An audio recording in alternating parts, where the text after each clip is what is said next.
Bonjour et bienvenue dans Amis, le podcast où, après s'être mutuellement torturés pendant des années, on a désormais des invités qu'on torture à nouveau. Salut, moi c'est Anaïs et mon animal totem c'est la truite velue. Et moi c'est Marie et mon animal totem c'est la loutre. Ah ouais, ok.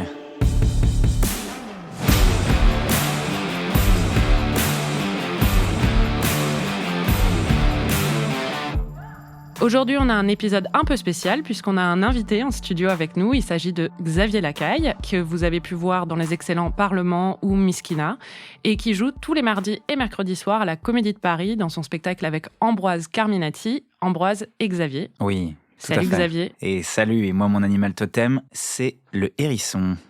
Ah ouais. Non. Ok. Non, ce serait plus le... Comment il s'appelle cet animal dans l'âge de glace là? Ah, le petit... Tu sais, ouais, c'est pas regarde un mon visage et paresseux. tu vas trouver. Franchement, on m'a toujours dit un lémurien. Ah oui, elle est bien. Un sacré lémurien. c'est vrai. Ouais, c'est vrai. Euh, C'est tout à fait vrai. Bah, bienvenue et désolée Et de oui. t'avoir fait regarder le Pacte des loups. Mais j'accepte de ces excuses. Elles sont nécessaires, merci. Oui, parce que la longueur du film était inattendue aussi. Ouais, exactement. Pour nous tous, je Ah crois. ouais. Il y a une autre première dans Amis, puisque pour la première fois, on va parler d'une œuvre française.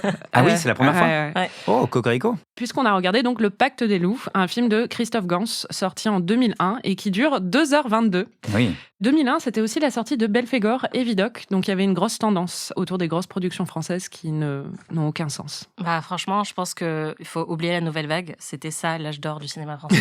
Oui, tout à fait. Ouais, j'ai l'impression. Xavier, est-ce que tu te souviens de la première fois où tu as vu Le Pacte des loups ? Non, absolument pas. Je m'en souviens pas du tout. Et pour dire vrai, je ne sais même pas si je l'avais déjà vu. Parce qu'en le voyant, ou en le revoyant, je ne sais pas, j'avais vraiment aucun souvenir. Non, j'avais vaguement un souvenir, effectivement, de cette espèce de bête immonde. Mais pas dans le bon sens du terme. Hein. C'est vraiment pas beau, quoi. Et je sais même pas si je l'avais déjà vu. Donc j'avais des souvenirs, mais je pense que je faisais un amalgame, vraiment, entre Belphégor, Vidocq, et je pense que ces trois films-là, je les confondais. Faut dire Carrément. que, je pense qu'on est tous à peu près de la même génération. On était assez jeunes quand le film est sorti. Ouais. Moi, c'est ça qui a contribué à mon amour pour ce film, je crois. C'est que mon cerveau n'était pas encore très développé quand je l'ai vu pour la première fois. Oui, parce que toi, tu l'as vu de nombreuses fois. Ouais, vraiment Ah bon beaucoup de fois. Ouais. Mais elle se souvenait de tout, scène après scène. Moi, C'est pas vrai. je me souviens l'avoir vu, mais en fait, je pense pas l'avoir fini. Ouais. Parce que me connaissant, j'avais pas la patience. Et En vrai, je crois que je l'avais peut-être jamais fini aussi. Hein. Mais non, tu l'as vu 12 fois, tu m'as dit que tu le Oui. voyais tous les ans. Mais Qu'est-ce qui t'arrive? Tu t'imposes un truc que tu finis jamais. Horrible. en fait, la backstory, c'est que je crois que j'avais 11 ans à peu près quand c'est sorti et je faisais des colos de ski et de snow tous les ans. Et en fait, on regardait le DVD. Ah bon? Ouais, Il y avait pendant déjà c'était pas une VHS, c'est sûr? Non, je crois que c'était le début des DVD, je me souviens Ah oui. plus. Mais en gros, on avait tous les soirs, on avait un peu des activités différentes parce que c'était une colo et on avait la soirée DVD ou soirée télé. Et à chaque fois, je faisais du lobbying pour qu'on regarde le Pacte des loups et ils me détestaient tous. À plusieurs reprises? Ouais, Durant la plusieurs colo? années de Chaque suite année, parce on te que... voyait venir avec ton DVD du Pacte des loups. Exactement, c'est ça. Et après, tu finissais pas le film. Je pense que le problème, c'est qu'on avait tous 11 ou 12 ans et qu'on regardait un DVD de 2h22 et que du coup, je pense que très rapidement, on allait se coucher avant la fin. En tout cas, je me souvenais plus trop de la fin. Et clairement, c'est pas là qu'il y a les moments les plus glorieux, je pense. Même si je me suis un petit peu t'as amusée. adoré. Ouais. Attends, tu plaisantes parce que ce qu'on fait, c'est qu'on s'enregistre à chaque fois. D'ailleurs, tu vas voir, certains enregistrements sont un peu cringe, mais c'est pas grave, Parfait. on assume. Et du coup, c'est moi qui ai réécouté tout l'enregistrement. Donc, en plus d'avoir vu le film de 2h22, j'ai réécouté notre enregistrement des Quel 2h22. Ouais. Et Anaïs, ton niveau d'enthousiasme n'a fait que s'accroître. D'accord. C'était assez... Inquiétant. Ouais, Ouais. et confondant. J'avais pas compris, en fait. Mais C'est vraiment... un peu comme en soirée, quoi. Ouais. Genre, à 21h, j'ai envie d'aller me coucher. Et par contre, à 5h du mat, je suis vraiment... Ah oui. T'étais ça. ivre du film, en fait. Exactement, Les c'est petits ça. produits, eh oui. Navet ou chef-d'œuvre? Navet ou chef-d'œuvre? Navet ou chef-d'œuvre? Naouch ou chna? D'habitude, on attend la fin de l'épisode pour trancher, mais comme on n'a pas vu le film ensemble, on ne sait pas ce que tu en as pensé, on s'est dit qu'on allait te poser la question directe. Oui. Navet ou chef-d'œuvre? Waouh, c'est tellement sans nuance, cette question. C'est dur. Nave d'œuvre, je dirais. Non, est-ce que nanar, ça se dit ou pas? Ouais. Parce que du coup, c'est entre le chef-d'œuvre et le navet pour moi, le nanar. Oui, Et c'est un navet qu'on aime bien regarder, quoi. Oui, voire même, je dirais, un film qui est plein de générosité et potentiellement de sincérité. Et dont on a tiré quand même quelques leçons, je pense. C'est beau. C'est peut-être trop beau. C'est très beau. Tu es toi-même très généreux aussi avec ce film. Il faut. Très diplomate. Est-ce qu'il y a des trucs qui t'ont étonné dans ce film? Beaucoup de choses m'ont étonné, dans tous les sens du terme. Disons que c'est un étonnement constant à la vue de ce qui se passe dans ce film. À tous les états, vraiment. Tu passes par plusieurs états, mais effectivement, l'étonnement, je dirais même, j'ai été éberlué. J'étais hébété. Tout le long, j'étais hébété. Stupéfait. Ouais, stupéfait. Ouais. Il y a beaucoup d'adjectifs qui rentraient dans mon regard à ce moment-là. Je dirais qu'il y a quand même... La grande surprise, déjà, c'est le visuel. C'est-à-dire que les effets sont quand même incroyables, quoi. Vraiment, on est au carrefour de tout. On sent que vraiment, c'est une soupe où il y a trop d'ingrédients. On m'a toujours dit, une bonne soupe, c'est 3 ingrédients. Là, il y en a 18. Et là, il y en a 18 000. Il y a vraiment Christophe, il était en train de couper les oignons, les machins, et on s'est absenté 1 heure. Et il avait genre des navets, des carottes, des pommes de terre, machin. Des ananas, du hareng. Oui, bien sûr, exactement. Tout, quoi. Enfin bon, il a tout mis. La couleur de la soupe, elle peut pas être belle, en fait. Tu peux pas avoir une belle soupe de potiron orange nickel quand tu fais ça. C'est quand même une soupe ignoble à la vue. Ouais. Mais alors, je suis pas du tout t'es pas d'accord. Ah, j'adore. Moi, je suis d'accord avec toi totalement. D'accord, c'est vraiment pas mon esthétique, mais mais vas-y. Si on peut parler d'esthétique, hein, bien sûr. Ouais. Mais non, il y a des choix esthétiques, je pense. Bien sûr, non.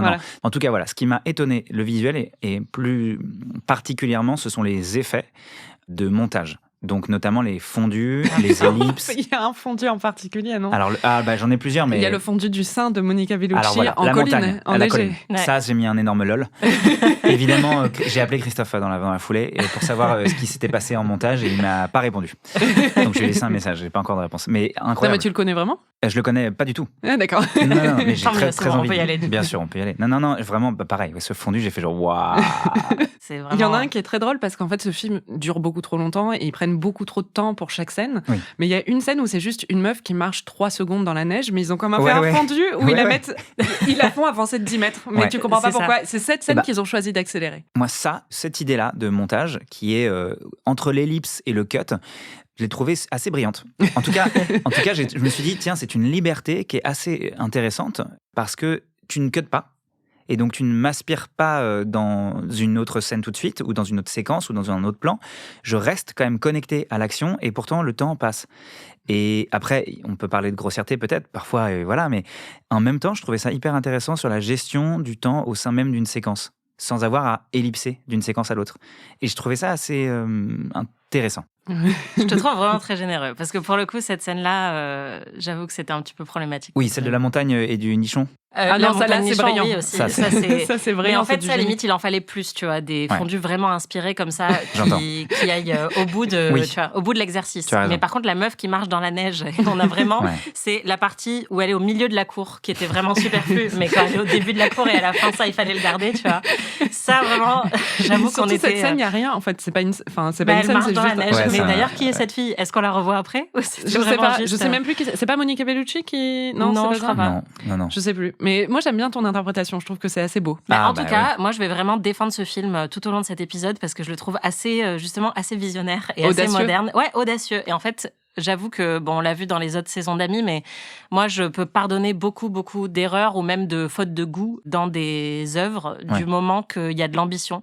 Bien sûr. J'aime bien ça, en fait. Je me Alors dis, que au moins, moi, ils ont je osé. suis intransigeante. Ouais, voilà, c'est ça. Mm. Toi, tu veux que ce soit vraiment carré. Toi, c'est de la soupe, elle Quitte à ce a que que ce soit un un mauvais ingrédient film. et demi. Un mauvais film bien carré. Ouais. Nickel. C'est nul, mais c'est nickel.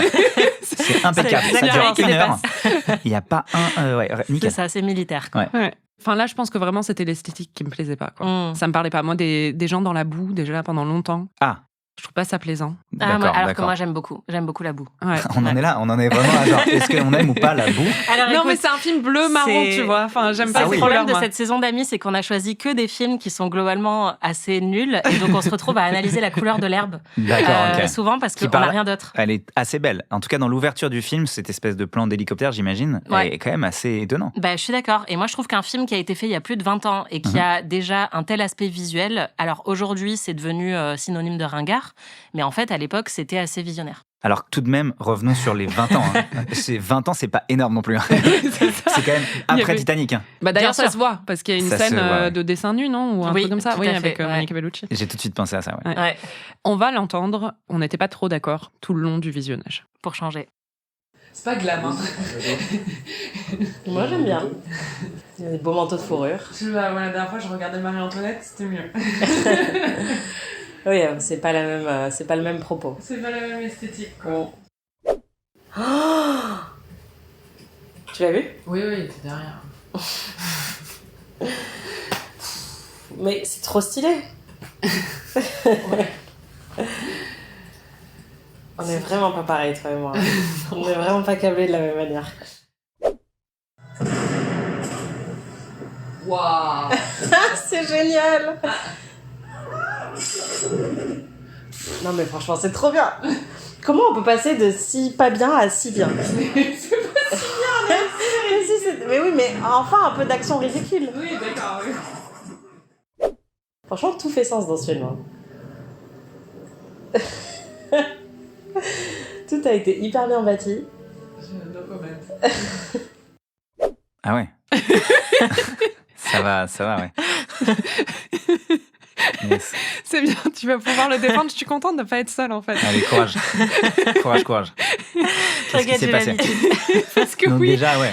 On est souvent en dissociation quand on regarde des films pour ce truc, donc parfois il se passe des choses bizarres dans notre cerveau, mais D'accord.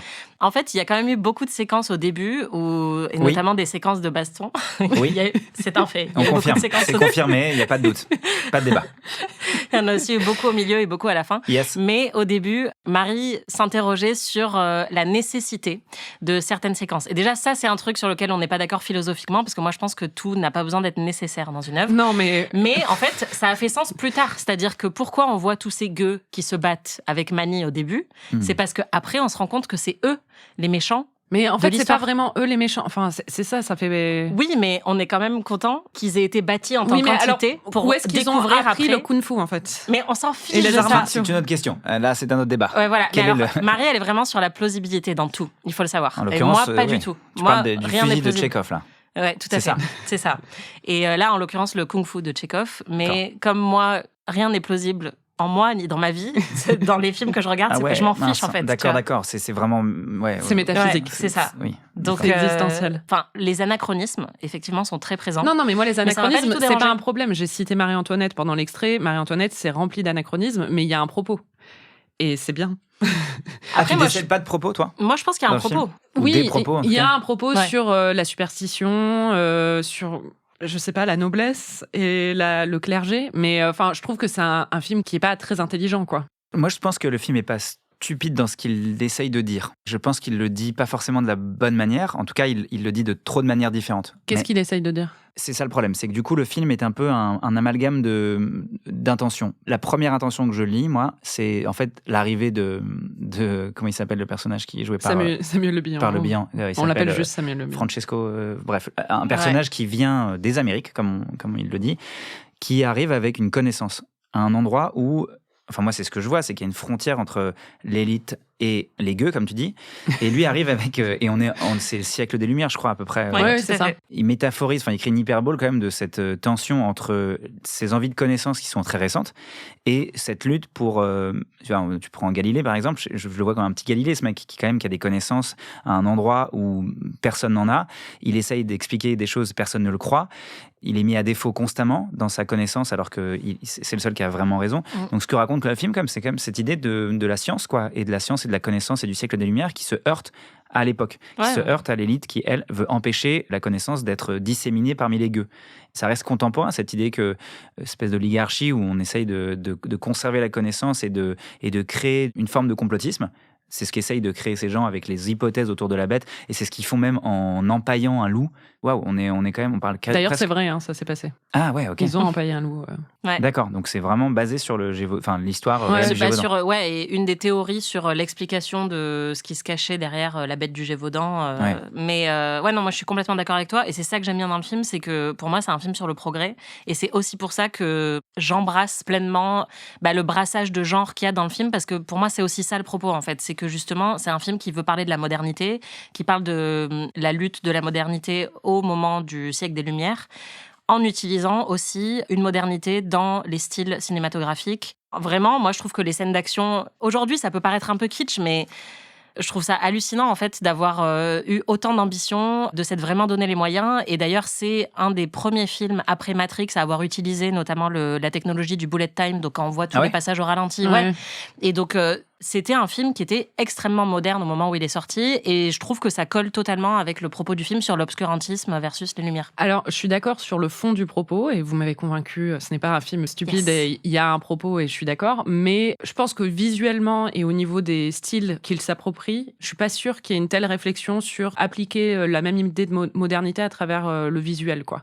Parce qu'il y a quand même un truc, à un moment, t'as 10 minutes d'Indiana Jones, t'as 10 minutes de Titanic, enfin, c'est vraiment une succession de références cinématographiques qui vont pas trop les unes avec les autres. Tu sens que c'est un hommage au cinéma de genre.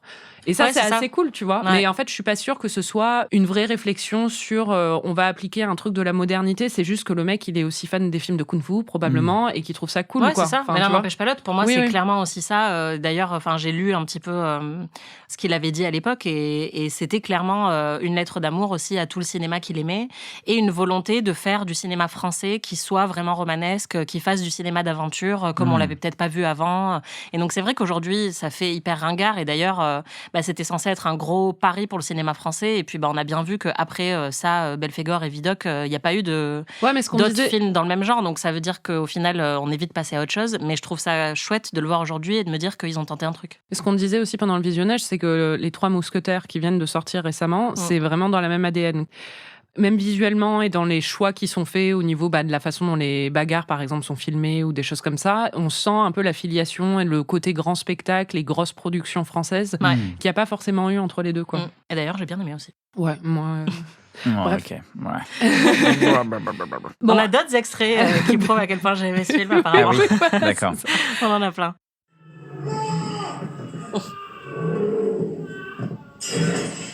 Wow.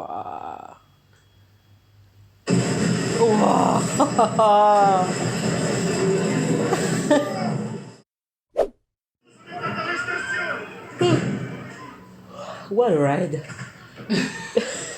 Quelle épopée, franchement. Depuis le début de ce film, c'est incroyable. C'est vrai, vraiment. En fait, plus on arrivait à la fin, et je pense que c'est aussi parce que je savais qu'on allait bientôt être libérés, tu vois, parce que je reconnais que c'est long. Hein.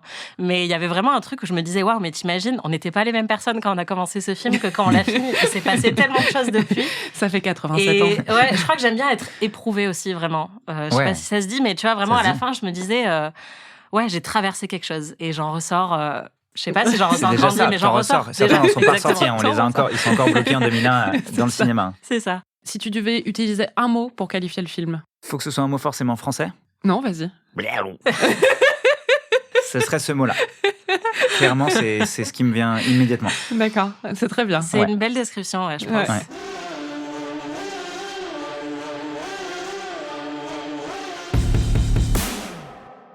Le film est parfois un peu difficile à suivre. À la fin, on comprend tout. Moi, mais... j'ai rien compris. Hein. Ah oui, c'est pour ça que tu essaies de revoir. Tous les ans, tu le revois. Avec ton vieux DVD, là. Exactement. Vous voulez pas regarder le Pacte des loups, les gars ? Ah, t'as toujours pas compris, c'est triste. Moi, j'ai rien compris. Hein. T'as pas compris ? Donc, en fait, c'est les nobles qui... Non. C'est le prêtre, là, Sardis, Sardine, qui... Il est inquiet à cause de la philosophie des Lumières. Et du coup, il a créé cette bête pour motiver les gens à croire en la puissance divine et aller à l'église. Ouais, donc il veut... En fait, c'est un... Comment on appelle ça ? Putain, ça vient du tréfonds de ton cerveau, là, vas-y. C'est pas un conservateur, c'est un... Il veut retourner en arrière, quoi. C'est même pas qu'il veut, il veut préserver plus le statu quo, ou il veut préserver la puissance de l'église. Oui, c'est un antilibéral, quoi. Il veut pas qu'on progresse vers les lumières et vers le progressisme, mais il veut... Mais comment ça s'appelle ? Un rétrograde. Un rétrograde, ouais. C'était pour sortir ce mot. Conservateur. Conservateur, c'est ça. Un il veut conserver. Réactionnaire, c'est ça. Je savais qu'il y avait un R au début. C'est un réactionnaire. Oui, mais c'est pas vrai. Enfin, si tu veux. Sardine et réac. Et du coup, il a créé une fausse bête. Voilà. Avec l'aide des bouffons. Ouais. Ok. Pour être proche de Dieu. Ok. C'est moi qui vais devoir faire le résumé en plus. Et oui. C'était long. Et tu dois faire le résumé maintenant en 30 secondes. Ouais, alors j'ai toujours rien compris, je précise. Moi, vraiment, il faut que tu le saches, Xavier, moi, j'aborde les œuvres de manière sensorielle, D'accord. pas intellectuelle. Donc vraiment, je comprends jamais ce qu'on regarde, et souvent, Marie se moque de moi.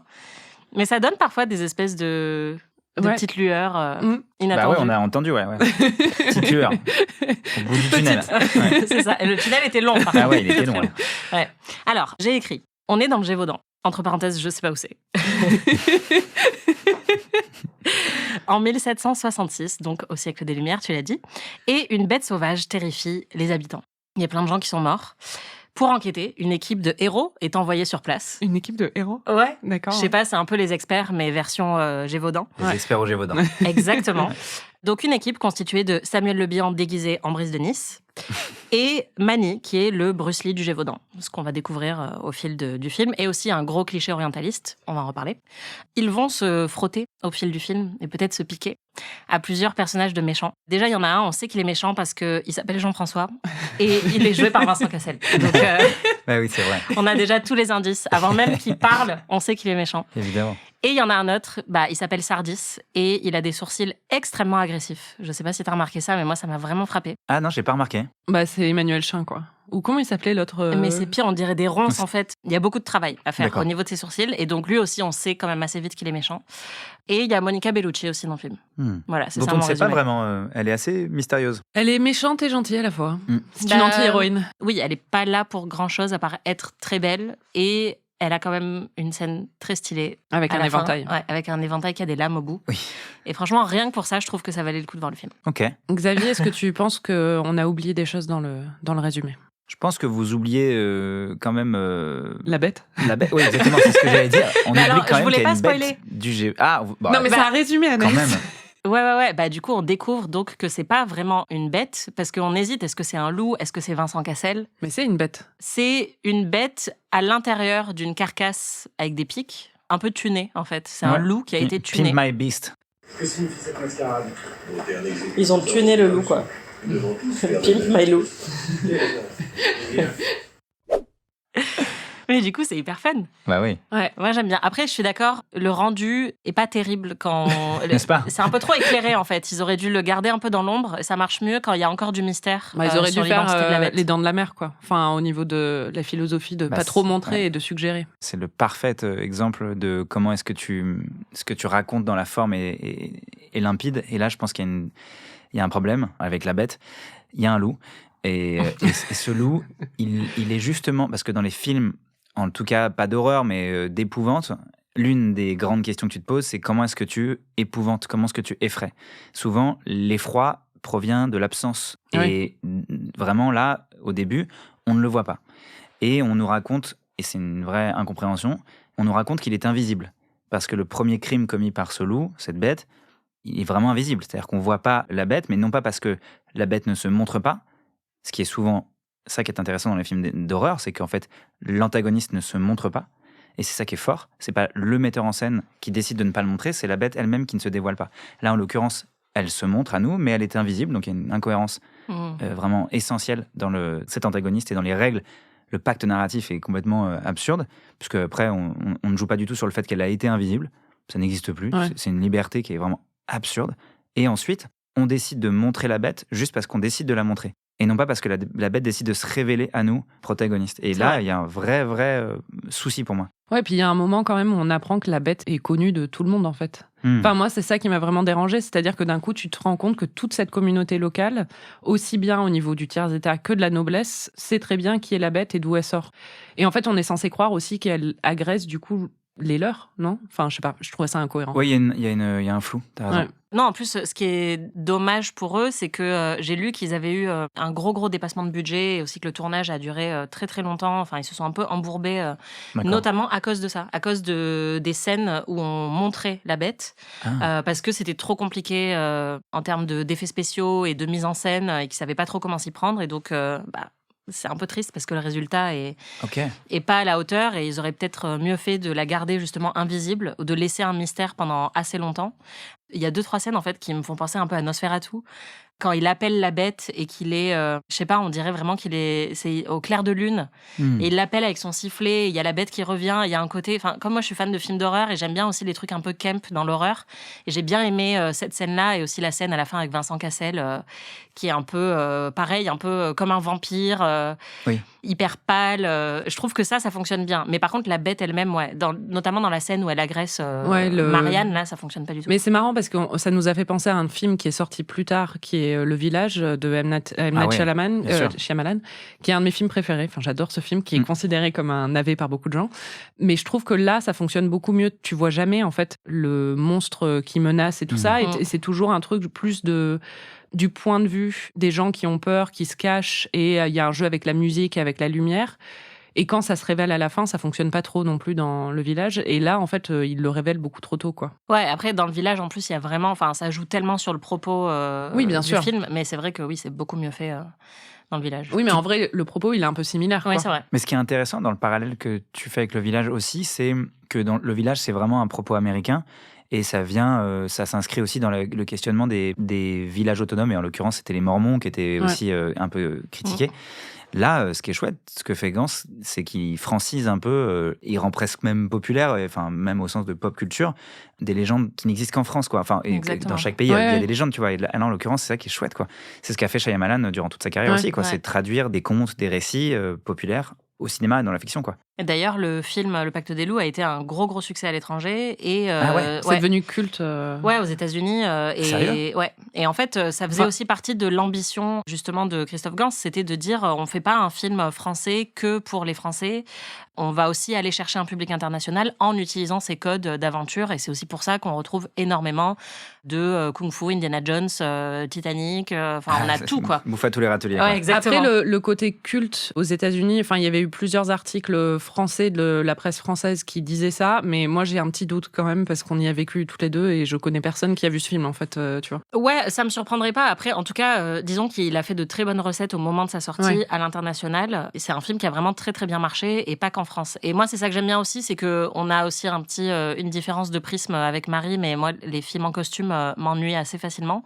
Et j'aime bien les tentatives de moderniser un petit peu ça. Et là, c'est totalement ça. Alors du coup, ça va vers quelque chose de pas très raffiné, mais au moins, c'est un film en costume qui est fun. Ah ouais, il est fun, généreux, ludique. Et d'ailleurs, Night Shyamalan le dit lui-même. Hein. Il dit le Pacte des loups, vraiment, vraiment très, très intéressant. Anaïs, tu as livré une petite analyse du film pendant le film. Ah bon, encore une. Il y a 2 problèmes. Le ramener à la bête. Il y en a plus de 2, mais vas-y. Ça se prend trop au sérieux. Oui. Et c'est trop long. C'est tout. Et c'était la critique ciné d'Anaïs. Merci, on vous retrouve la semaine prochaine sur Inter. Merci. C'est ça. Ouais, non, je suis totalement d'accord avec moi-même. Ouais. C'est vraiment beaucoup trop long. Si le film durait 1h15, comme tu l'as dit au début, pour moi, ce serait un chef-d'œuvre.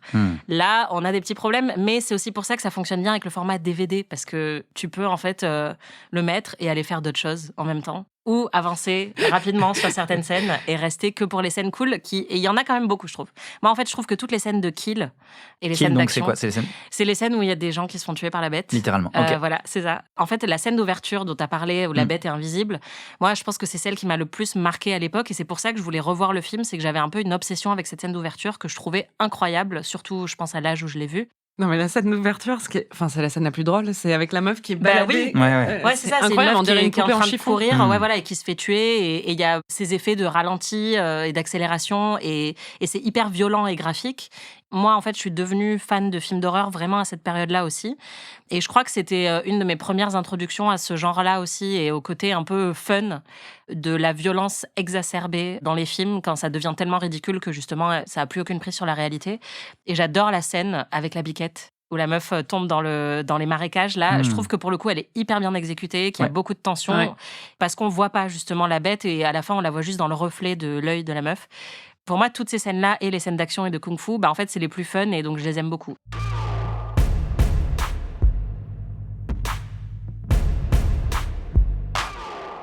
L'autre caractéristique du film, c'est qu'on l'a dit plein de fois, mais c'est un mélange de beaucoup de genres. Et on s'est un peu amusé à les énumérer pendant le visionnage. Ouais, c'est trop bien, en vrai.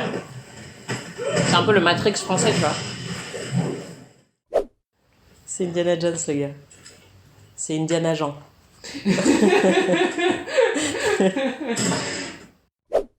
Pourquoi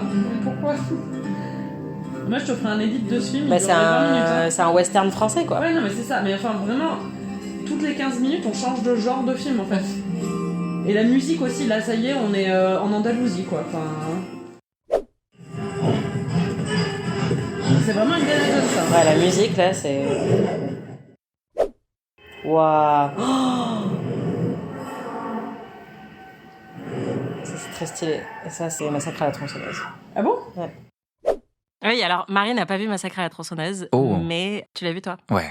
Il y a un moment où, quand il arrive dans l'espèce de repère des méchants gueux, il y a beaucoup d'éléments de décoration qui semblent avoir été faits avec des os et de la peau. Oui, ça me faisait penser aux visiteurs, en fait. Mais mais c'est très clairement Massacre à la tronçonneuse. Ils en rajoutent vraiment une grosse couche sur ces personnages de Souillon, en fait. Oui. Oui, clairement. On comprend toujours pas trop qui ils sont. Non, mais parce que le mec, il a quand même une crête d'Iroquois. Oui. Il est habillé en cuir. Ouais. Il connaît le kung-fu.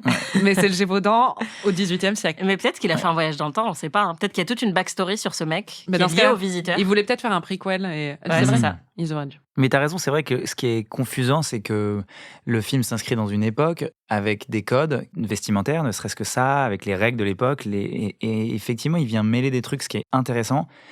Mais le pacte, encore une fois, le narratif est pas clair, quoi. Et c'est dommage parce que avec toute cette générosité et ces envies, là, tu peux faire un truc vraiment cool. Mais peut-être, ça manque peut-être de rigueur, quoi. Du coup, enfin, c'est un peu horrible de dire ça, mais c'est comme tu disais tout à l'heure, Je suis totalement tout n'est d'accord. pas nickel, quoi. Je avec suis un peu de totalement rigueur. d'accord. J'aime bien la rigueur. Mais vous savez qu'en plus, il y a une director's cut qui dure encore plus longtemps. C'est vrai. Ouais. Waouh. Ouais. Que t'as regardé ou pas? Non. Parce que là, Je j'ai suis l'impression pas allée déjà jusque-là. qu'il s'est pas trop limité, en fait. Bah, c'est ça, on dirait vraiment. Déjà, on s'est posé la question quand on le regardait, on s'est dit s'il faut, c'est la director's cut. Et non, j'ai vu qu'il y en avait une qui faisait 10 minutes de plus. Wow. C'est peut-être la partie où elle est au milieu de la cour, la meuf qui marche Ouais, dans en la fait, neige. je pense que c'est tous les plans qu'il a ellipsés fondus. Ouais. Et il y a peut-être toutes ces séquences-là qui sont pas fondues. C'est- Et c'est un monteur qui s'est dit, attends, vas-y, Christophe. Allez, C'est on clair. accélère tout ça, c'est réglé, on gagne 10 minutes et c'est hop, ça va calme.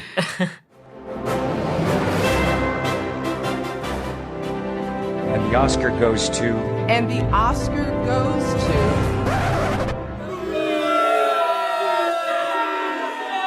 C'est nul! À chaque fois, on fait un petit point aussi sur les critiques à la sortie du film. Et en fait, je me suis demandé pourquoi on avait inclus ce film dans Navet ou chef-d'œuvre, parce que il a été quand même assez bien reçu. Ah ouais? Aux États-Unis, d'ailleurs, il a été plutôt bien reçu. Roger Ebert, qui est un des plus grands critiques ciné américains, bon, il est mort maintenant, mais c'était, avait mis 3 étoiles sur 4 au film, ce qui est quand même fou. Et il le décrit comme une explosion à l'usine du genre. Mais je mentirais si je disais que ça n'était pas, dans sa manière absurde et explosive, divertissant. D'accord. Moi, je suis toujours d'accord avec lui. Il a trop raison. Le critique du Village Voice a dit « C'est facilement le film le plus désarmant et créatif créé pour les fans de films de genre depuis des années. » Fort. Ouais, très fort. Et la critique de Variety, un peu de Sergio Leone par ici, une pointe de Sleepy Hollow par là et des combats d'arts martiaux. Voilà, c'était son résumé du film. Pas clair. Ok. Mais non, c'est ça. Moi, je pense que c'est vraiment, en fait, on est totalement d'accord sur le brassage de genre et ça dépend juste de si tu y es réceptif ou pas, mais pour moi, c'est un point positif, alors que pour toi, c'est un point négatif. Non, c'est pas forcément un point négatif. C'est juste que j'aime bien le brassage de genre. Ne me fais pas dire des choses que je n'ai pas dites. Mais ça manque de liant, en fait. Tu vois, il y a tous les ingrédients, mais il faudrait raccourcir déjà et rendre ça un peu plus cohérent. Voilà. Et une forme de réflexion aussi intentionnelle en creux, quoi. Parce que là, on voit ce qui est en in, entre guillemets, mais tu parles de Matrix. Matrix, c'est une fusion aussi. Extrêmement bien digéré des sœurs Wachowski avec le cinéma asiatique et le nouvel Hollywood, quoi. Ouais. Et vraiment, la fusion est intéressante au sens où, après, on a eu des analyses sur le fait que, enfin, des critiques sur le fait que ça parle aussi du côté androgyne de Neo, etc. En fait, le carrefour des genres dans Matrix est brillant. Des genres dans tous les sens du terme. Et c'est cette réflexion-là, je pense, qui est une réflexion fondamentalement philosophique que n'a évidemment pas le Pacte des loups. Et c'est dommage parce que c'est là que tu fais du chef-d'œuvre. Ouais, mais c'est ça, quand tu disais tout à l'heure, pour moi, dans Matrix, la forme, elle est vraiment au service du propos aussi. Ouais. Et là, je le vois pas. Oui, comme puis... tout à l'heure, tu disais la modernité ou des choses comme ça. Moi, je le vois pas autant, quoi. Je suis d'accord. Matrix aussi, en fait, le croisement est permanent, alors que là, c'est plus une juxtaposition. C'est ce que tu disais dans l'extrait, c'est-à-dire que toutes les 15 minutes, on change. Et donc, c'est jamais un mélange vraiment réussi. C'est juste qu'on a les ingrédients qui sont posés les uns à côté des autres, mais qui sont jamais vraiment mixés. Et donc, ouais, ça peut être un petit peu indigeste, pour finir la métaphore alimentaire. Mais moi, je trouve que ça a un côté ludique, justement, de varier autant. Mais je reconnais que, évidemment, ça n'est pas Matrix, ça n'est pas Le Village non plus. Non, mais évidemment. Mais après, en tout cas, moi, je me suis beaucoup amusée. Non, mais c'est vrai, il y a un côté footrack qui est assez charmant aussi. Et la musique, moi, ça m'a fait mourir de rire parce qu'il y a un moment, t'es au Maroc, un autre moment, t'es en Andalousie, un autre moment, t'es dans Indiana Jones. Il n'y a pas de génial. cohérence. À un moment, t'as de la guitare électrique quand ils sont en train de s'affronter avec les gueux à la fin. Ah oui, exact. C'est vraiment, mais ouais, ça aussi, j'adore. Enfin, je trouve que du coup, c'est très plaisant parce que tu peux t'en moquer et en même temps, tu peux vraiment apprécier le film, alors qu'on a vu d'autres films où on s'en moquait un peu, mais je trouvais que c'était vraiment indigeste. Là, moi, c'est vrai que je me suis marrée et encore une fois, au moins, il y a énormément d'ambition. C'est pas tout à fait réussi, mais j'admire l'essai. Et décomplexant. Ouais. Je pense que quand tu écris ou que tu crées des choses, de voir ce genre d'œuvre, ça fait vachement de bien. C'est très utile. Ah ouais. Ça n'a pas l'air d'être un compliment comme ça. Mais si, parce que c'est difficile de faire ces choix-là. Il faut qu'on appelle Christophe Gans pour l'épisode suivant pour savoir. Non, mais c'est des choix qui sont. T'es là devant ton montage et tu te dis, ok, je vais mettre du banjo là. Et tout le monde autour qui dit, Christophe, on vient quand même de mettre de l'électrique et tout, de la flûte et tout. Non, là, ça fait beaucoup. On va mettre du banjo. C'est vrai. Et tu vois, il y a un truc tu tentes un truc, quoi. Faut croire en soi, en fait. Ouais. Faut croire en ses rêves. Ouais. Ouais. La meilleure critique, je pense, c'est celle qui va peut-être nous unir tous. C'est celle des Échos à l'époque, qui parle d'un curieux mélange d'audace et de pastiche, de virtuosité et de confusion, flirtant parfois avec le ridicule et qui suscitera sans doute autant de ricanements que d'enthousiasme et sans doute le plus souvent les deux à la fois. Beaucoup d'oxymores. Oui. Ouais. Et d'ailleurs, c'est intéressant. Mais ce film est assez... voilà. Oui, et tu as une réplique dans ce film que j'ai notée, qui n'est pas en fait un oxymore. Un oxymore, donc c'est vraiment deux mots qui ont un sens contraire. Et elle se joue à la fin. Et c'est quand il parle de la manière dont la bête a été créée. Il dit que le créateur s'est appliqué avec autant de patience que de cruauté à la créer. Et pour moi, la patience et la cruauté, c'était presque deux choses contraires. Et en fait, non. Bah non, ouais. Et oui, mais c'est intéressant du coup de voir qu'il y a des impressions de contradiction dans ce film et qui ne le sont peut-être pas tant que ça. Et cet article d'ailleurs le dit. Vrai. Bravo. Ah non, bravo à Christophe. Dans quel genre tu le situes, toi, le film ? Dans aucun genre, hein. Presque, ça dépasse les genres. Ça dépasse, c'est au-delà de ça. Non, bah, c'est, à vrai dire, si tu dois le pitcher, je me demande comment il a été pitché à l'époque, quelle était la bande-annonce, tu vois. Je pense que le plus simple, c'est de raconter l'histoire d'une bête qui est traquée. Ouais. Tu vois, c'est ce... Côté policier. Ça commence sur du whodunit. Ouais, c'est un whodunit, exactement. Ouais. Moi, je crois me souvenir qu'il avait été vraiment marketé comme un film de genre et d'horreur. Mm-hmm. Et je crois que c'est aussi pour ça que c'était les éléments qui m'avaient le plus marqué, même en le voyant, parce que j'avais cette anticipation-là. Moi, je pense qu'aujourd'hui, je le définirais plus comme un film d'action, en fait. Parce que quand t'as autant de séquences de kung-fu, j'ai du mal à le catégoriser ailleurs. Mais c'est vrai que oui, ça fait appel à plein de trucs et j'aime bien le côté enquête policière. Il y avait aussi, j'en parlais à une pote récemment qui me disait qu'elle avait été très marquée par la scène de sexe avec Monica Bellucci, qui était vraiment, pour les gens de notre âge à l'époque, on était là, waouh, Samuel Le Bihan et Monica Bellucci, incroyable. Donc il y avait aussi une envie d'érotisme, incroyable. Un oxymore, encore une fois. Ouais. On t'a pas demandé si tu connaissais Samuel Le Bihan ou pas. Ça va être crucial pour ce qui va suivre. Okay. Non, mais il est super fort, hein, franchement. Ouais. Bah justement, on va passer direct à... allez. Le personnage principal est donc joué par Samuel Le Bihan. Et disons que on n'a pas été ultra sensible à son charme. Oxymore. Je crois que ce film surestime vraiment le charme de Samuel Le Bihan. C'est clair.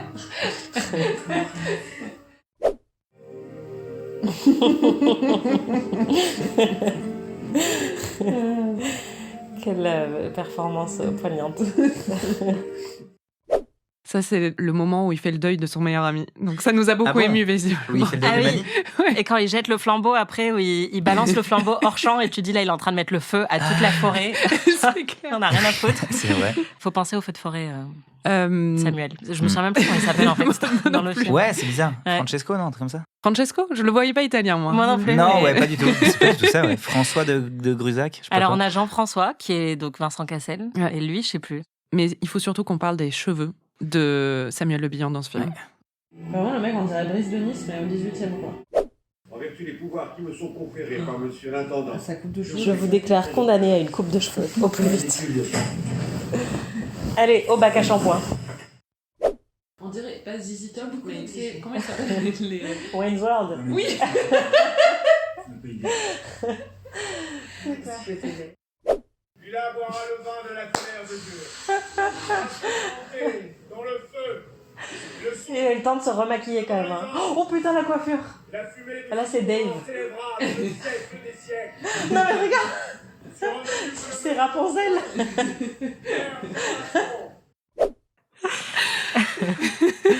Réponse, je crois, en c'est français, réponse. mais ouais, c'est ça. On dirait vraiment qu'il va balancer sa belle chevelure parce qu'il est en haut d'une tour. Et il a vraiment, il s'est refait une permanente juste avant la fin du film. C'est incroyable. Moi, mon gros problème avec lui, quand même, c'est son bronzage. Parce qu'il a un teint orange, alors qu'il est dans le Gévaudan et qu'il fait jamais beau. Il vient des Amériques. Ouais, mais Ouais. quand même, son bronzage dure vraiment très très longtemps. Moi, mon bronzage, il dure pas plus d'une Mais on semaine. connaît pas le climat du Gévaudan. C'est pas dans le sud. C'est dans l'Ozère, oui, d'ailleurs, il faut préciser, c'est en Lozère, oui. Donc, c'est dans le sud, c'est entre le Massif central et le sud. Mais C'est en dans hiver. le film, Ouais. il fait jamais beau. Donc, Oui, non, on il connaît pleut un peu beaucoup. le climat parce qu'il n'y a pas de soleil. C'est vrai. Donc, mais il préserve quand même son teint allé, voire orange. Non, mais là encore, tu vois, t'as dit Wayne's World, réponse. En fait, c'est encore un brassage des gens. Oui, un Jusque peu. dans le choix des perruques. Là, je pense que c'est un peu malgré lui. Oui, c'est possible. Je suis pas sûre que ce soit un choix. Ouais, T'as ouais, pensé, t'as des choses à dire sur les choix esthétiques? Plein de choses. Mais si je devais, je me suis dit, moi, j'ai l'impression je vois du cinéma, mais je vois pas forcément un film. C'est un peu bête ce que je dis, mais je vois du cinéma au sens des effets et de la juxtaposition des arguments cinématographiques. Parmi ces arguments, on a de fait les costumes, qui sont très beaux, ils sont très intéressants. Ils sont trop beaux, ils sont trop clean, au sens parfois, je vois qu'ils ont été dégueulassés exprès, ils ont été patinés pour telle scène. Le maquillage, je le vois. Je vois le maquillage, je pense que c'est du maquillage surtout sur Samuel Le Bihan qu'on doit voir. Je vois les costumes, je vois les lumières parfois, et c'est hyper intéressant. C'est presque expressionniste parfois. Mais du coup, je vois du cinéma, quoi. Et c'est hyper intéressant aussi. C'est décomplexant de se dire, waouh, il a poussé tous les potards, machin. Les lumières, elles sont à fond. Il y a des contres qui sont époustouflants. Cette perruque, je la vois et elle est vraiment, elle est là, quoi. Elle est tout le temps là. Elle est présente. Elle est toujours là. Elle ne partira jamais. Mais du coup, le côté un peu pervers de ça, c'est que du coup, parfois, je ne rentre pas dans la fiction sensoriellement, Ouais, comme tu disais. complètement. Ouais. Parfois, je vois ce que je vois. Enfin, moi, c'est ce que je ressens en voyant les films de Jean-Pierre Jeunet, par exemple. Oui. Parce Ouais, qu'il y a genre un artifice... un long dimanche de fiançailles. Ou, Ouais, voilà. Ouais. Mais l'artifice fait partie limite du propos, mais donc ça te sort complètement de l'histoire. Mais ouais, je suis complètement d'accord. On s'est quand même fait la réflexion sur les costumes qu'on trouvait très, très beaux. Ceux de Monica Bellucci, surtout. Ouais, et de sublime. Marianne. Enfin, en fait, les costumes féminins sont vraiment très, très beaux. Et d'ailleurs, la costumière a gagné un César pour son travail sur le film. Ouais. Il faut le dire. D'accord, oui, ça m'étonne pas, ils sont époustouflants. Oui, en fait, c'est intéressant de se demander qui, aujourd'hui, après Gantz et l'un de ces premiers films-là, qui a fait perdurer cette idée-là. Et aujourd'hui, tu as Dupontel, j'ai l'impression. Ouais. Ah oui. Et, Jeunet, et qui d'autre? Honnêtement, à part ceux que tu as cités, je vois pas trop. Du coup, c'est une rareté qu'il faut souligner, quoi. Parce que c'est très difficile, en fait, de faire ça. Ouais. En vérité. D'arriver jusque-là, après, tu es très vulnérable quand tu fais ça. Tu produis une œuvre qui ne peut être que critiquée. Parce que, de fait, tu proposes quelque chose de tellement fort, de tellement ample, de tellement risqué, parce que tu es le premier, le seul, voilà. En tout cas, en France. Ouais, et hors des sentiers battus, quoi. Et en même temps, hors des sentiers battus, tout en reprenant tous les sentiers battus et en les collant les uns à côté des autres. Tu vois. Mais en montrant qu'on peut faire ça en France. Oui. C'est ça qui est intéressant. Et c'est drôle, j'ai un copain qui rôde pas mal sur Twitter. Il est très cinéphile, il a une chaîne que je salue et que je souligne et que je surligne. Il s'appelle Zoltan. Et en fait, il me disait que 80% des gens qui réclament des films, plus de films français forts avec des grandes légendes, des grandes machins, ils citent tous le Pacte des loups, quoi. Ils disent on veut, ouais. Parce que l'impact du truc, quoi. Waouh, avec toutes les maladresses ou en tout cas toute la fébrilité parfois de ce film, trop bien, ça donne envie, quoi. T'as envie de le soutenir, quoi. Oui, non, c'est vrai. C'est ça, moi, c'est vraiment ça que j'admire avec ce film, c'est qu'il a essayé de marquer un peu une nouvelle ère dans le cinéma français. Je pense qu'il y en a peu qui ont suivi, mais il a vraiment, encore une fois, énormément d'ambition.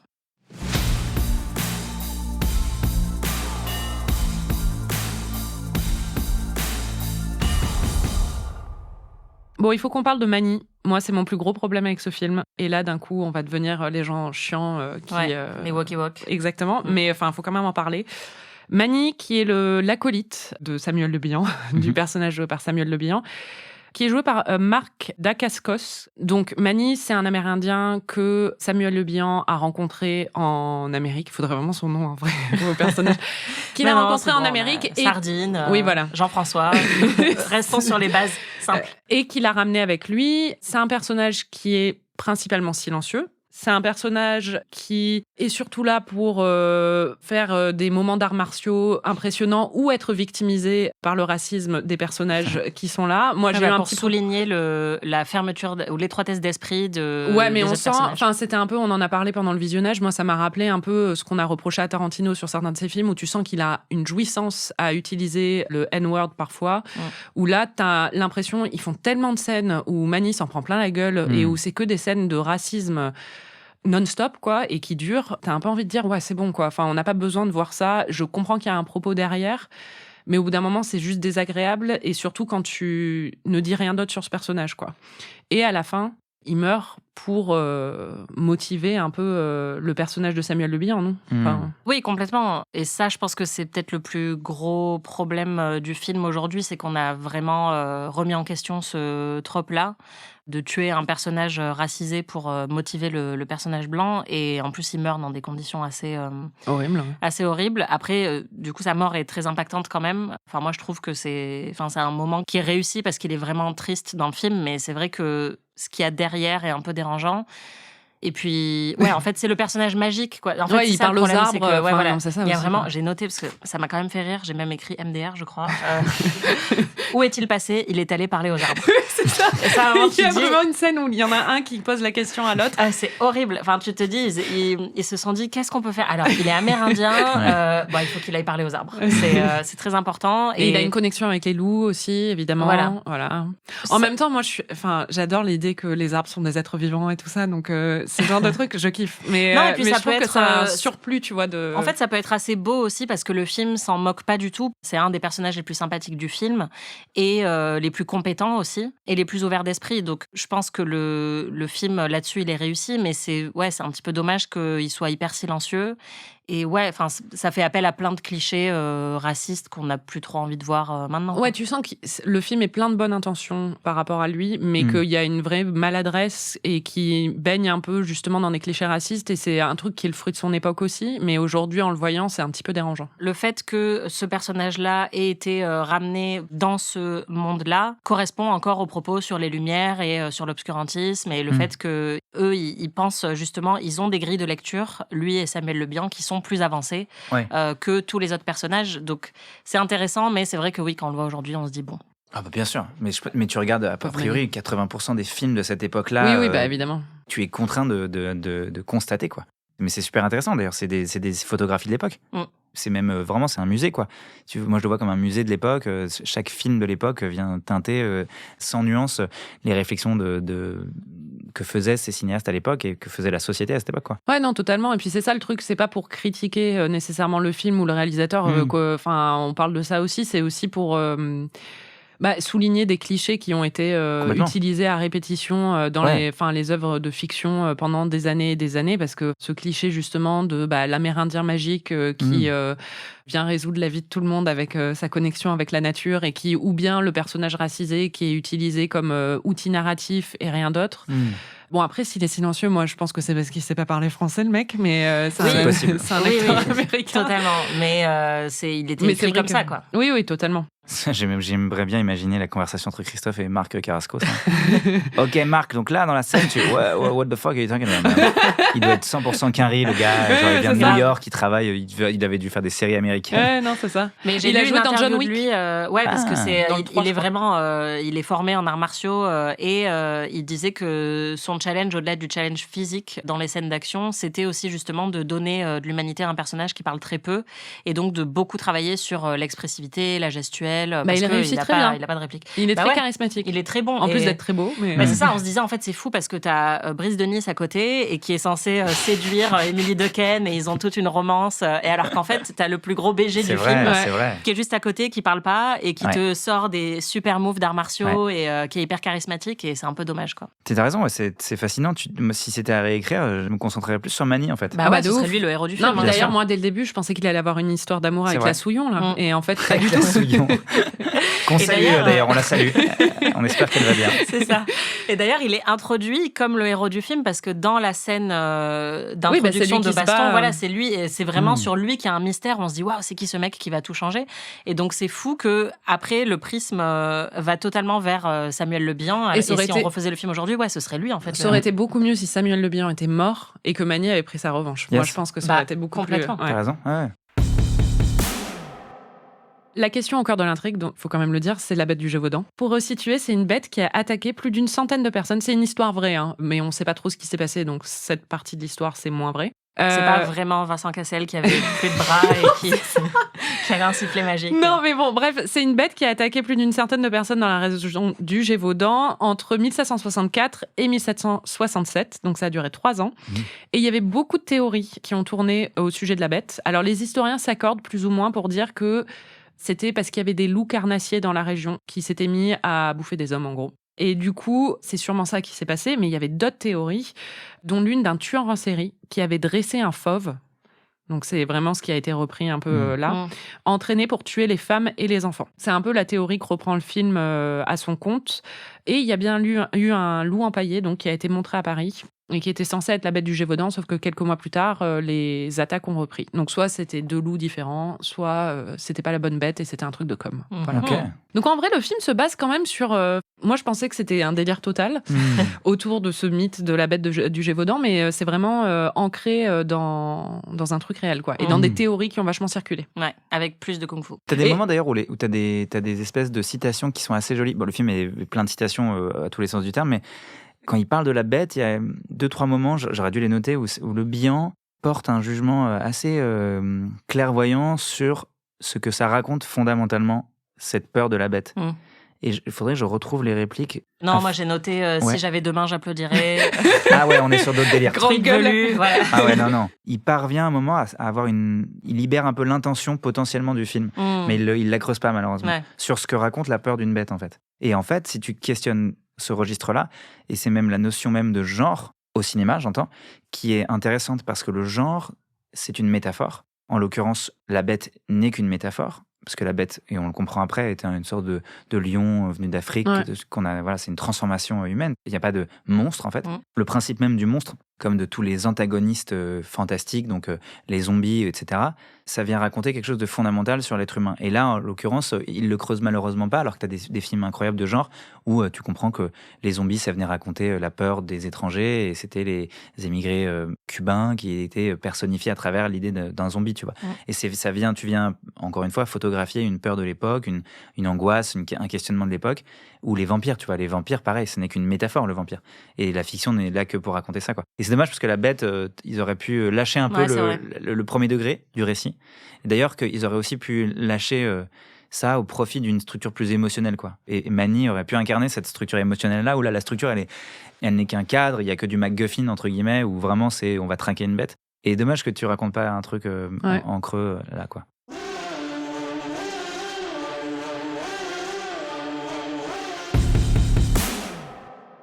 Parlons de Jean-Christophe. Jean-François. Jean-François. Joué par Vincent Cassel. C'est le grand méchant. Et on sent qu'il s'amuse. On l'a relevé pendant le visionnage. Mais c'est génial. Non, mais lui, il sait dans quel film il est, en fait. Il a compris, quoi. Il a compris qu'il fallait rigoler un peu.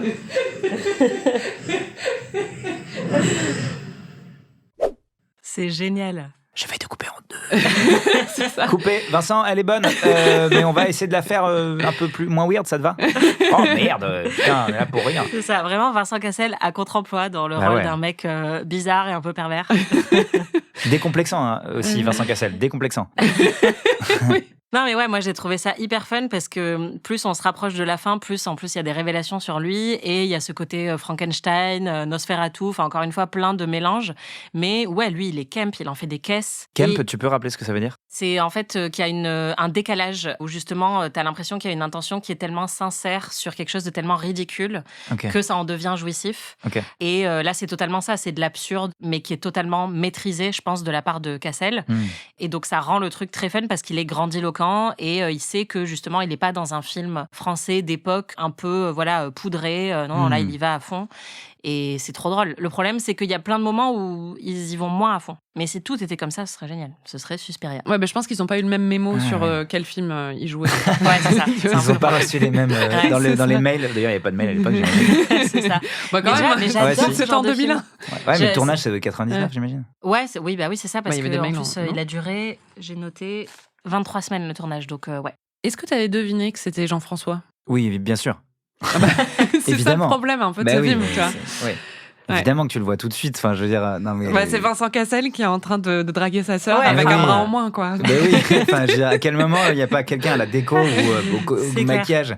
Ça aurait été mieux si c'était Jérémy Régnier. Un peu la barbichette. Enfin, tu vois, Jérémy Régnier, ça aurait été un petit peu surprenant, tout en n'étant pas surprenant parce que du coup, ça aurait été le truc habituel du mec qui a l'air hyper gentil, qui ne l'est pas au final. Mais là, vraiment, c'était. C'est vrai. Mais ils ont fait un petit effort pour nous induire en erreur. Dès le début, tu te dis, c'est sûr, c'est Vincent Cassel. Et ils en font des caisses sur le fait qu'il a plus sa main droite. Et après, tu as une Moi, scène... j'avais même pas compris qu'il avait plus de main droite. Moi non plus, au début, j'ai pas compris. Je l'ai juste pas vu. Alors que si j'avais deux mains, j'applaudirais, c'est quand même... Oui, c'est vrai. Ah, mais moi, j'avais pas compris que c'était Elias, en fait. Je te rejoins un peu parce que j'avais pas visuellement vu qu'il est. Moi non plus. Peut-être que je pensais que c'était vraiment genre j'ai deux mains. Moi, je pensais que c'était vraiment j'ai deux mains et j'ai toujours pas envie d'applaudir. Mais non, ils font vraiment plein de références à ça et ils expliquent qu'il a perdu son bras, je sais pas où. C'est fou parce que tu suis pas du tout l'intrigue principale, mais par contre, le bras de Vincent Cassel, il y a vraiment des trucs. Mais c'est pour ça qu'on se complète bien, c'est qu'on n'est pas attentif aux mêmes choses. Et donc, il y a un moment où quand on a le reveal sur la personne qui appelle la bête, il pose sa main toute dégoûtante là sur la bête. Oui, et c'est sa main droite. Et en fait, on se dit, c'est pas Vincent Cassel puisque cette personne-là a une main. Et donc là, moi, j'ai totalement acheté le truc. J'étais là, en fait, ils ont voulu nous faire croire que c'était Vincent Cassel, mais c'est pas lui. Et en fait, finalement, c'est lui. Bon, moi, j'avais compris qu'il pouvait quand même cacher son bras. Oui. Et du coup, quand il y a eu le reveal, tu as été surprise, mais pas moi. C'est lui! Il a caché son bras, t'avais raison! T'es trop forte. C'est pas que je suis trop forte, c'est que ce film est... Ah, c'est dégueulasse. Trop bien, là c'est Frankenstein. Oh, trop bien, j'adore. C'est Nosferatu. Pourquoi? C'est dégueulasse. Tu peux quand même te couper les ongles, hein. Enfin... C'est clair. Petite manucure, ça ferait pas de mal, Jean-François. Il faut savoir que Marie, on a fait toute une saison d'amis sur Twin Peaks et elle a deviné qui avait tué Laura Palmer. Donc elle est quand même très très forte. De nombreux épisodes avant, il faut le dire. Ouais. Après, j'avais plusieurs théories, on va pas se mentir, mais il faisait partie de celle-là. Tu trouves que c'est un bon méchant, Jean-François? Waouh. C'est vraiment, cette question, tu l'as posée comme tu reprendras un petit peu de gigot. Ouais, je m'attendais pas à ça. C'est vrai que ça nous propulse direct au repas de famille. Ah ouais, tout de suite. Tu penses que c'est un bon méchant, Jean-François? Je pense que Jean-François est... Je pense que c'est un méchant, déjà. Ça, c'est déjà... Je le pense trop tôt que c'est un méchant. Oui. Et donc, ça ne peut pas être un bon méchant. Ouais. Un bon méchant n'est pas un méchant. Et d'ailleurs, quand tu écris... vrai, oui, sinon, c'est raté. Comme dans Twin Peaks. Oui. En fait, c'est vraiment... Quand tu écris, tu te dis toujours, OK, comment est-ce que je rehausse le méchant pour rehausser le gentil? Vraiment, je vulgarise le truc, mais si ton méchant, il est un peu basique, ton gentil, et d'ailleurs, on le voit peut-être un petit peu, il est basique lui aussi. Complètement. Et donc, tu dois tirer vers le haut à fond, et en tirant vers le haut, tu invisibilises l'antagonisme du gars, quoi. Et surtout, tu viens blinder les raisons qui font qu'il est comme as, quoi. Là, après, c'est vraiment fun, quoi. Tu vois, il y a un truc comme tu disais, c'est genre trop fun de voir c'est décomplexant, fun, je crois que c'est un film qui est décomplexant. C'est ça le mot. Je vais changer le mot de blablabla par ça, en fait. Il y a une scène quand même où Jean-François est super méchant parce qu'il essaie d'agresser sa sœur. Oui. Mais bon, ça nous a quand même fait rire. No thanks. Qu'est-ce que tu dirais l'Amérique? Jean-François, tu pues de la gueule. Un peu moins proche de Jean-François. Oh là là. Je t'en prie, qu'est-ce que tu fais? C'est badant ce film. Qu'est-ce que tu fais? Claire. Jean-François, c'est de l'inceste. Reste. On s'est quand même dit pendant le film que Game of Thrones devait beaucoup au Pacte des loups. Mais grave. Oh. Aussi bien dans l'esthétique que dans des moments comme ça. Intéressant. Ouais. Voilà. Et franchement, comment tu peux en vouloir à un film dont le méchant s'appelle Jean-François? Enfin, ça rend tout mieux. Moi, tu peux en vouloir à Jean-François. Jean-François, ça suffit, tu arrêtes. Tu arrêtes avec ta sœur. Allez. C'est totalement ça. Ah, je voulais mentionner juste que le film a en partie été tourné au château de Roque-Taillade. Ça ne va parler à personne, sauf aux Bordelais comme moi, parce que c'est les sorties scolaires tous les ans. C'est vrai. Roque Taillade. Ouais, c'est D'accord. le château fort de la région. On salue l'Aquitaine qui finance à 20% ce podcast. sponsorise même pas ce podcast, Si malheureusement. seulement. Ouais. Mais non, mais j'ai noté que le film a été tourné dans 8 départements différents. Ils ont vraiment tout donné. Ouais. Waouh. Et c'est aussi pour ça qu'ils ont eu beaucoup de problèmes, parce qu'ils avaient énormément de problèmes de météo. Oui. Et donc, ils ont eu des décors qui ont été totalement détruits Ça se voit, pendant d'ailleurs. les orages. Parce qu'il y a des scènes, t'as l'impression qu'ils sont en Toscane. Ouais. Il y a grand soleil, il y a une architecture, Ouais, et il y c'est a vrai. d'autres scènes où t'as vraiment l'impression que c'est le milieu de l'Écosse, quoi. Ouais. Enfin, Ouais, Après, c'est ça. ils ont tourné sur 6 mois. Il y a plus. Attends, mais on est en quelle saison, les gars on a commencé en hiver. mais c'est C'est comme clair. les scènes Indiana Jones, on dirait qu'ils sont dans une forêt amazonienne quand même. Ouais. Enfin, Oui, t'as c'est vrai. des espèces de Mmh. lianes qui tombent D'ailleurs, et c'est tout ça. magnifique. T'as des décors Ouais. qui sont extraordinaires quand même. Mm. Non, vraiment, visuellement, chapeau, on voit Incroyable. qu'ils ont mis les moyens. C'était la critique ciné de Marie Telling. Chapeau, ils ont mis le pognon.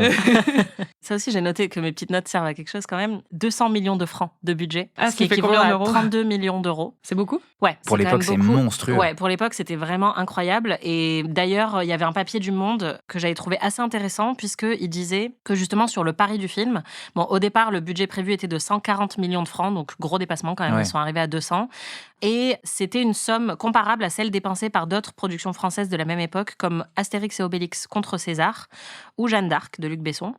Sachant que Astérix et Obélix, c'était un truc culturel énorme, que Jeanne d'Arc avait un casting international qui parlait anglais, et que donc les deux avaient déjà beaucoup plus de chances, entre guillemets, de Ouais, puis réussir. c'était après le 5e élément en plus. Donc, Ouais, alors que le Pacte des loups ne possède, entre guillemets, aucun de ses atouts et offre le cas intéressant et très rare d'une production en langue française, sans grande vedette, qui ne peut se contenter... Samuel Le Bihan quand même. Ben, Samuel Le Bihan a été consacré par le Pacte des loups. Personne ne savait que c'était avant. Enfin, il avait fait plusieurs films, mais c'est vraiment le Pacte des loups qui l'a mis Ouais. on the spot, tu vois. On the spot pour quelque temps. Ouais, mais Oui. non, mais c'est vrai. Ouais. Tu le savais, et ça dans ou le pas Gévaudan surtout. Quand même. Parce que je crois qu'à Los Angeles. Exactement. Mais Samuel non, Le mais Bihan. parce qu'il était quand même très jeune à l'époque. Et pareil, Jérémy Régnier et Émilie Decagne, ils avaient tourné chez les Dardennes, mais ils n'avaient pas Ah ouais. fait Oui, grand-chose. pour moi, c'est vraiment ça qui les a mis sur la carte, ou deux. Les deux, Dardennes, tu veux dire Ouais. Oui, mais Samuel Le Bihan, vraiment, c'était, c'est l'époque de sa révélation un peu au grand public, c'est le Pacte des loups. Et donc, c'était vraiment un pari d'avoir un film comme ça en langue française sur la bête du C'est vrai. Gévaudan, qui, pour amortir son investissement, comme le dit Le Monde, avait vraiment besoin du marché international et avait besoin de s'exporter. Et donc, c'est encore plus fou d'avoir fait ce film-là.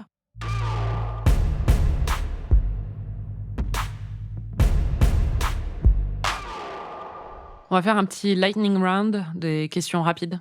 C'est quoi ta scène préférée? La scène d'amour, hein. Vraiment, entre Bellucci et Le Bihan, quoi. Ah ouais, vraiment. Bah non, mais tu vois ce truc, quoi. Non, mais au sens préféré, avec évidemment beaucoup d'ironie. Hein. Quand j'ai vu ça, je me suis dit, mais comment tu peux filmer ça comme ça? Comment tu peux filmer ça comme ça? C'est dingo, c'est trop drôle de voir comment il filme cette scène d'amour, quoi. C'est très surprenant, quoi. Comment il la filme? Oui, voilà. Mais il la filme pas, quoi. Ouais, c'est tout à fait ça. Comme s'il avait une pudeur qui le retenait à un endroit où justement c'est drôle, c'est comme si c'était un enfant qui avait joué tout le long du truc. Ouais, moi je... Et puis à un moment on dit, bon allez, on filme l'amour, la sensualité, etc. Il fait, moi je... ma Ouais, caméra c'est ici. vraiment, on va mettre la caméra dans le couloir Ouais. le plus loin possible. Et ouais, une pudeur qui m'a pas intéressé. Anaïs, c'est quoi, toi? Mais moi, il y en a plein. Putain, moi, j'en ai pas, donc... refile-moi une. Déjà, Monica Bellucci qui déplie son éventail avec des lames pour trancher la gorge de son ennemi. Oui, ça, c'est trop génial. stylax. On C'est est vrai. retombé à 12 ans, là. Et le Ouais. mot est vraiment important. Non, après, il y a... j'ai beaucoup aimé, en vrai, la scène des animaux totems, qui est aussi très problématique, en vrai. Mais c'est la scène où Mani remet à sa place, un petit peu à leur place, les Ah oui, grands c'est vrai. méchants nobles, en leur disant, toi, ton animal totem, c'est un rat ou je sais pas quoi, un porc épic. Donc, je trouve ça assez Oui, stylé. c'est vrai. Et après, je pense que ta scène préférée, Marie, moi, je sais laquelle c'est. C'est la scène d'entraînement avec les citrouilles. Ah ouais, c'est Ah génial. ouais, bah ouais, t'as Non, raison. mais alors, parce que ces citrouilles sont incroyables. Moi, Ouais. je veux voir des citrouilles comme ça, parce En que fait, tu elles sens sont préparées. Oui, tu sens qu'en fait, ils ont vidé des boîtes de conserve de purée de citrouille à l'intérieur de la citrouille. Parce qu'à chaque fois qu'ils tirent dessus, t'as de la Ça purée de gicle. citrouille. Ouais. Ah ouais. Mais c'est génial. Ça m'a fait penser à Kill Bill. Je sais pas si vous voyez, quand dans Kill Bill, elle assassine les gens, il y a un volume Ah oui, de sang qui s'éjecte, c'est incroyable. Ouais, c'est vrai. Et ça, je Sauf pense que c'est des citrouilles. Et pour le coup, je pense qu'il y a une vraie intention de pastiche, comme le disait la critique des Échos, parce que c'est tellement grotesque que oui, il y a un côté très Tarantino. Mais Moi, je me demande, en fait, je pense que les gens savaient pas à quoi ressemblaient des citrouilles en France à l'époque. C'est drôle, c'est intéressant. mais, L'intérieur. ça Mais si, parce que Halloween n'était pas encore un gros truc. Super alors intéressant. ça, on n'est pas d'accord là-dessus, parce que moi, je fêtais Halloween tous les ans. Ouais, bon, je sais pas où J'allais t'habitais, faire du mais trick-or-treating. non, désolé, mais non, quoi. À l'âge de 8 ans, je faisais déjà du trick-or-treat dans les rues. Je sais même pas ce que ça veut dire. C'est- Trick or treat. c'est Je un faisais du bonbon, un tricot. sort, Je faisais du tricot dans le... Ouais, j'ai pas fait trick-or-treat, tu vois. Mais non, mais c'est très intéressant ce que tu dis sur les citrouilles. Mais parce que, en fait, mais par exemple, C'est la vrai. soupe de butternut, c'est récent. Enfin, notre passion courge, ça date d'il y a quelques années. Ça vient des États-Unis. Et avant, les citrouilles, moi, j'avais pas ouvert de citrouille de ma vie avant l'âge de peut-être 15-16 ans. C'était la chronique culinaire de Marie Telling. On retrouve la semaine prochaine pour les cucurbitacées. Mais du coup, je pense que, en fait, je suis pas sûre que ce soit volontaire. Je pense aussi que c'est un truc où ils se sont dit, bah, les gens vont complètement Peut-être, accepter mais, que les citrouilles ressemblent à ça. Peut-être, mais en fait, le travail sur les bruitages, c'est quand même hyper démesuré. Et donc, je pense qu'il y avait quand même une volonté de fun et de, Oui. tu vois, et d'utiliser encore des codes très suis d'accord. américains. Parce qu'il y a tellement de genres, de l'horreur. Et justement, l'hémoglobine, bah, Ouais, là, ouais. c'est fait avec les citrouilles, mais ça fonctionne très bien et T'as c'est raison. marrant, quoi. Ok. Voilà, ma critique à moi, c'est marrant. Que vous l'auriez pas compris, c'est un peu bon. C'est quoi le moment qui t'a fait le plus rire? Bonne question. Il y en a eu plusieurs. Bah, franchement, la scène d'ouverture où je me suis dit, mais attends, mais c'est les dents de la mer, mais il n'y a pas de requin, il n'y a pas la mer. Parce que c'est les mêmes mouvements qu'une attaque de requin, Ouais, mais c'est genre ça. sur un vieux rocher. La meuf, elle est C'est trop belle. Tu vois Oui. genre une espèce de mannequin de 20 piges blonde. À un moment, tu vois son décolleté, tu sais pas pourquoi. Enfin, et bam, elle se fait laminer au milieu d'un champ. Puis elle est vraiment Ouais, vraiment. comme ça. Enfin, Ouais. moi, c'était ma scène qui m'a fait plus rire aussi Ouais. parce que c'est surprenant. Et toi, Anaïs? Le truc qui m'a beaucoup fait rire, bah, c'est tous les trucs de Vincent Cassel à la fin, je trouve que c'est génialissime. Et quand il tue Samuel Le Bihan, donc Grégoire, et on pensait que c'était un fake-out, et d'ailleurs c'est un fake-out au Mais final. oui. Et ouais, il n'est pas vraiment mort. Finalement, ils l'enterrent vraiment et ils disent « il sent déjà bien mauvais, enterrons-le vite et oublions de mettre un nom sur sa tombe ». Et ça, j'ai trouvé ça pas mal aussi. C'est la classe. Ok. Ouais. Ah si, j'ai une réplique qui m'a fait marrer. À un moment, t'as Jérémy Régnier, que j'arrêtais pas de voir Clo-Clo, moi, quand je voyais Jérémy Régnier, qui demande à Le Bihan et vous l'avez lu, l'ingénu? Je fais waouh. Et juste avant cette scène, t'as une scène où t'as un gars qui parle au roi ou je sais plus qui, et le roi veut l'interrompre, et donc le gars dit mais monsieur.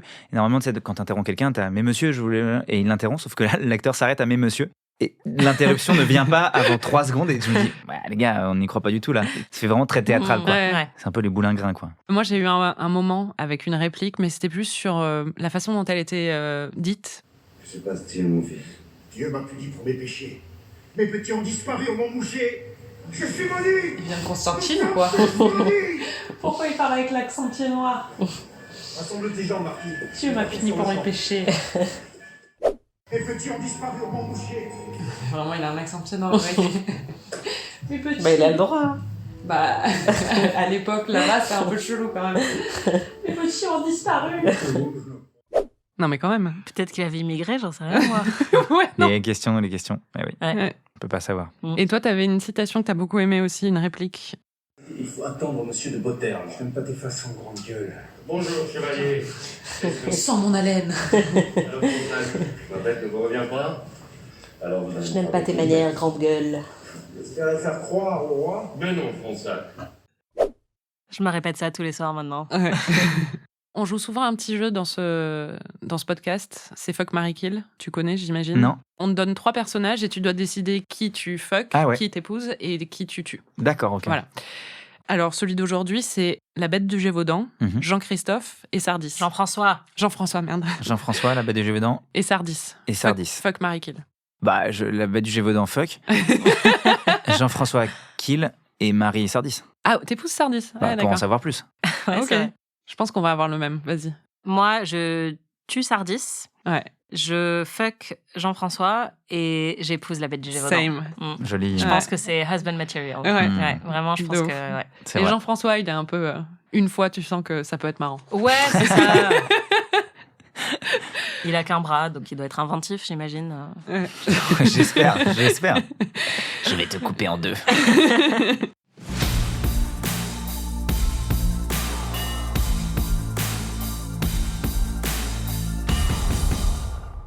Généralement, on décide que la personne qui a le plus aimé le film doit quand même lui trouver 3 défauts et la personne qui trouve que le film est vraiment mauvais doit lui trouver 3 qualités. C'est Voilà. vous deux. Ouais, mais bon, là, on a un invité, donc... Ah. Toi, Non, t'es- toi, Faisons-les il faut tous. 3 trucs neutres. 3, ouais, c'est ça. c'est ça. Ouais. 3 non-opinions. C'est ça. 3 faits sur le film. C'est le plus facile. Donc Anaïs, tu commences avec 3 critiques. C'est trop long. La bête du Gévaudan est très moche. Et vraiment, le personnage de Marianne, je le trouve assez inutile, alors qu'il aurait pu être intéressant. Et toute sa romance, en fait, avec Samuel Le Bihan, on s'en tape complètement. 3 qualités, moi. Ouais. Les tenues de Monica Bellucci. Le fondu entre son sein et la colline. C'est un parti pris quand même assez exceptionnel. La qualité des citrouilles. Joli. Qui bien sont quand juteuses. même, bien juteuses. Les citrouilles sont juteuses. Ouais. Moi, il faut que je trouve 3 adjectifs neutres. Donc, je dirais que Le Bihan porte une perruque. Je dirais que les citrouilles sont bourrées d'OGM. C'est vrai. Monstrueuses, ces citrouilles. Et je dirais que Monica Bellucci est italienne, d'origine italienne. Bravo. C'était Ami. Merci Xavier. Merci à vous. Tu veux dire où on peut te retrouver ? Retrouvez-moi au coin de la rue retrouvez-moi au théâtre. Je joue dans une pièce qui s'appelle Ambroise et Xavier. C'est un Molière et ça se joue tous les mardis et mercredis soirs à 21h à la Comédie de Paris. Mais ce n'est pas un Molière, c'était faux, évidemment. Ça le sera peut-être. Ah oui, il faut voir. Ouais. Merci Anaïs. Merci Marie. La semaine prochaine, on va regarder un chef-d'œuvre, Mamma Mia, que tu n'as jamais vu Anaïs. Non. Est-ce que tu l'as vu Xavier ? Oui, je l'avais vu au cinéma. Et c'est bien. Mamma Mia. Il faut aimer Abba déjà. Mais il faut pas trop aimer Abba non plus parce qu'ils font des choses à Abba qu'il faut accepter. Quoi. Ok, qu'il faut digérer. Voilà, exactement. J'aime bien Abba. Si vous découvrez ou redécouvrez ces merveilles du 7e art en même temps que nous, n'hésitez pas à partager vos impressions sur les réseaux sociaux. On adore vous lire à chaque saison. Et n'oubliez pas de vous abonner à notre autre podcast, PIC TV, où on analyse l'actualité des séries. Si vous avez aimé cet épisode, vous pouvez nous laisser 5 étoiles et un petit commentaire, ou vous pouvez nous hyper auprès de tous vos amis. On se retrouve la semaine prochaine pour de nouvelles aventures. Ami est un podcast d'Anaïs Bordage et Marie Telling, produit par Slate Podcast. Direction éditoriale Christophe Caron. Production éditoriale, prise de son et réalisation Aurélie Rodriguez.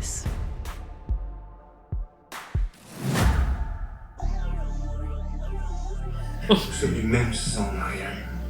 Du même sang. Oui, elle est au courant. C'est tout le problème. C'est clair. C'est quoi qu'ils sont en train de manger là ? C'est un lapin ? C'est un Ah non, c'est un écureuil.